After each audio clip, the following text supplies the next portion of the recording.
So Anthony Barr. Now I've been an Anthony Barr defender for years, but my patience is starting to wane. I feel like it's the Alamo, and the I'm Davy Crockett, just like swinging the rifle around, coonskin cap. It's great, right? But Anthony Barr was Mike Zimmer's first overall draft pick as a head coach way back in 2014, number 9 overall. Could have had Manziel. Yeah. But then Zimmer took this damn fine edge rusher from coming out of UCLA and then made him into an okay strong side linebacker. It's like taking a Ferrari and using it to haul a boat. Like, you can, but then, team captain, 4-time Pro Bowler. Was he really a Pro Bowler? That's a question, right? But, last off season, would it look like Anthony Barr was going to sign with the Jets? A lot of people, Zimmer included, were like, all right, now whatever. Moving on. Eric Wilson filling for Barr. Maybe we'll get Devin White or Devin Bush in the draft. Probably have to trade up. So there you go. But then last second, changed his mind. Don't call it the comeback. Signed the 5-year, $67.5 million deal. And it really was like when the Roman Emperor Caligula faked his own death just to see who would be mourning him and who would be celebrating. And then he killed everyone who celebrated. It was like Anthony Barr, because when he was gone, some Vikings fans were like, or some Vikings fans were like, ooh, ooh, ooh.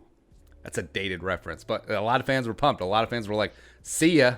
Wouldn't want to be ya. Yeah, Anthony Barr's coasting just like he was in 2016, right? So I've been an Anthony Barr defender for years. Last year was not great. And now 2020 is going to be a very important season for Anthony Barr, and it might be his final year in purple for 2 reasons. Number one, if he continues to play like ass, he gone. And number two, the 2021 salary cap could have big implications on big-time contracts like Anthony Barr's. So, again, point one, he was not good last year. He was an absolute god-awful, atrocious season last year. He had career highs in penalties, receptions allowed, receiving yards allowed, as well as career lows in PFF grade, as well as in coverage. Like second to only his 2016 coasting season, right? And he was a big part of why the Vikings defense struggled last year, especially in the run game as well. And it really sucks because it's like you can't have 2 good Bruins together. Like, Anthony Barr was good at times. Eric Kendricks was always good too. But as soon as Kendricks becomes the best off-ball linebacker in football, Anthony Barr goes like, that whole thing, right? Now, Barr, money-wise, is due to have a $15.5 million cap hit in 2021.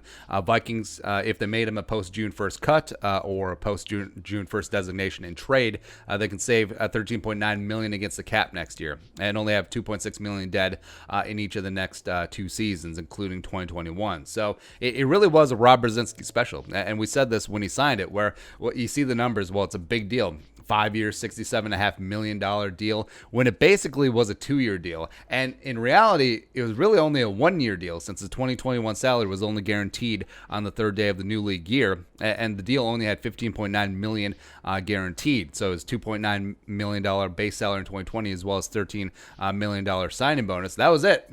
I mean, so this really is just an amazing Rob Brzezinski deal.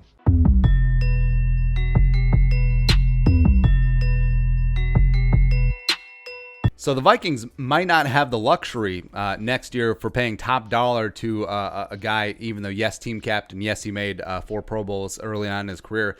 If he really isn't carrying and pulling his own weight on that Vikings defense, it may be time to move on. And frankly, I've always gotten the feeling that the Barr-Zimmer relationship is much more like professional as opposed to like super close. So if Barr isn't performing on the field, I don't think Zimmer would have a problem, letting go of his first ever draft pick as a head coach, since he waited so long to get that head coaching job. Potential replacements on the roster. So you do have Eric Wilson, who's on a restricted free agent deal. Now, if they let Barr go, obviously that frees up a lot of money. I don't think Wilson would break the bank. Potentially could come back. Wilson has filled in for Anthony Barr, strong side linebacker, when Barr's missed a couple of games of injuries. Also, Troy Dye, 4th-round pick. It certainly does not have the size of Anthony Barr, but is definitely a plus in terms of coverage skills, as well as DJ Wanham. DJ Wanham was mainly a hand-the-dirt defensive end in South Carolina, but also is playing stand-up at times, as well as agility-wise, he certainly isn't Anthony Barr, who's a mini physical freak, but he has enough overlap And you do have enough questions like, is DJ Wonnum going to be the next Daniil, or is it going to be Anthony Barr, or is it going to be a little bit of both?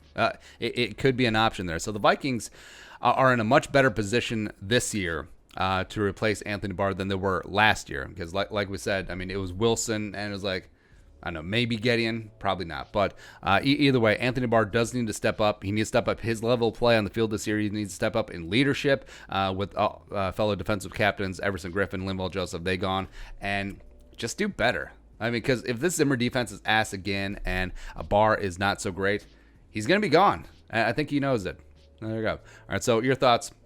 It's going to be the final year of Anthony Barr. Let us know in the comment section below. Subscribe for daily Vikings takes. If you want to support that work, pull us up in the Venmo. But until next time, Skol, production value.